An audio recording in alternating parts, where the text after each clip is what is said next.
Dominasi zona merah atau daerah dengan risiko penyebaran tinggi terhadap tambahan kasus COVID-19 di Bali masih terjadi pada Sabtu 9 Januari 2021. Dari tambahan kasus COVID-19 sebanyak 189 orang, hampir 90%-nya disumbangkan oleh 5 zona merah dan 1 oranye. Berdasarkan data Satgas Penanganan COVID-19 Bali, dilihat dari jenis penularan, pelaku perjalanan dalam negeri menyumbang kasus sebanyak 22 orang, sehingga kumulatif mencapai 263 orang. Pelaku perjalanan luar negeri bertambah 1 orang dengan total 306 orang. Transmisi lokal terbanyak menyumbang kasus dengan jumlah 166 orang.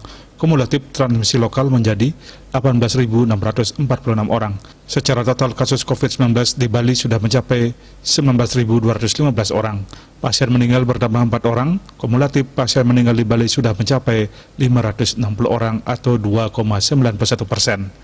Untuk sebaran kasus baru, seluruh kabupaten kota melaporkan tambahan. Tabanan bertambah kasus sebanyak 45 orang, dan Pasar tambahan kasusnya 42 orang, Gianyar tambahan kasus sebanyak 29 orang, Badung tambahan kasusnya 24 orang, Jembrana tambahan kasusnya berjumlah 13 orang, sama dengan Bangli, Tabanan dan Pasar, Gianyar, Badung dan Jembrana termasuk zona merah. Sebaran pasien sembuh yang baru juga didominasi 5 kabupaten kota penyandang status zona merah. Rinciannya Denpasar 27 orang, Badung dan Tabanan sama-sama bertambah 24 orang, Gianyar serta Jembrana sama-sama melaporkan 14 pasien sembuh.